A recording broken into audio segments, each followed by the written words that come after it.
was in grade school, my best friend and I loved to play pretend. We would spend our entire recess imagining that we set sail on a renegade pirate ship, or that we battled evil pixies in a magical fairy princess world, or even that we were superheroes that could fly across the world in a matter of seconds, see through walls, and pick up the entire school building with just our pinky fingers. Super Ashtin and Wonder Aaron used their superpowers to stand up against bullies on the playground and defend younger kids because that's what superheroes did. Our teachers stressed to our class to be kind to everyone, even if we don't like them. Don't be an onlooker, stand up against the bullying, and follow the golden rule. But unfortunately, as Super Ashtin and Wonder Aaron grew up, these ideals seem to slowly fade away. We walk away when we see bullying in the hallway, pretend not to hear when the news announces that there are people in concentration camps in Myanmar, and act like it's not happening. When we're reminded that Kansas's human trafficking rate is growing at an alarming pace. When we're a child, it's easy to be a hero and stand up for the defenseless when the villains and the tyranny are imaginary. But growing up means we must face the fact that evil and injustice are real enemies. Today we're going to take a look at some of the real-life implications of a world without a hero. Then we'll discuss why we regularly choose not to use our superpowers to help others. And finally, we'll trace the steps that we can all take to become a hero for the defenseless. We are a world without heroes. And boy, could we use one right now. According to a 2016 article of the Huffington Post, in Burma, also known as Myanmar, over 1 million people are subjected to many legal restrictions, including requiring permission to travel, marry, or have more than 2 children. Time magazine tells us that these people are being crowded into overcrowded camps where they're slowly succumbing to starvation, despair, and disease. This is a crime against humanity. People are dying, and no one knows about it. And we see the effects of this in our home state. According to humantrafficking.org, 17,500 people are trafficked into the United States each year, making it our nation's 3rd largest criminal industry. Many of these people are just 12 to 14-year-old girls who ran away from home. And Wichita Eagle tells us that Kansas has seen an increase of more than 50% in human trafficking cases in just the last year. When we see or hear these startling statistics, we don't let them bother us much, or we just forget about them completely because it doesn't affect us. And we're even more guilty of this in our day-to-day lives. Shamefully, I must admit, when I see someone getting picked on in the hallway, too often I walk away and ignore it rather than helping because it's easier. We have all seen protests, drives, or causes that could help to make a change in the world around us, but we choose not to get involved. Maybe because it doesn't affect us, or it's happening on the other side of the world, or it's not flashy enough for us. But no matter the reason, we are allowing suffering to continue.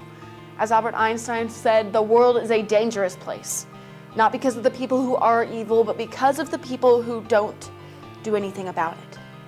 When we choose not to act, not to get involved, we allow the misery of these people to continue and increase the likelihood of suffering for all of us. As author J.K. Rowling says, without ever committing an act of outright evil ourselves, we collude with it through our apathy. Meaning when we choose not to act, we become just as bad as the monsters. But why do we choose to be these villains? According to a study published by the National Library of Medicine, it's because we've become desensitized by constant media coverage. They took a group of teenagers and had them watch a violent film. Nearly 100% of the time, this group took much longer to find help for a fight than a group of teenagers who watched a non-violent film. The downside of our technology-saturated world is that violence isn't that shocking anymore. We're bombarded with violent horror stories of bombings, shootings, and death almost daily. We've become immune to the violence.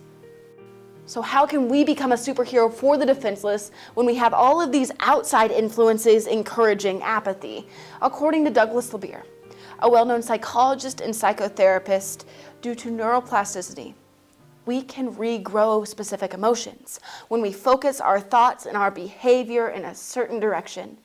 The areas of the brain related to that are then reinforced, resulting in a correlation between actions and thoughts and brain activity, meaning we can strengthen our brains to become more empathetic. And this isn't always easy, but we must realize that it is a conscious choice that we can all make to choose involvement in caring over doubt, fear, and inaction.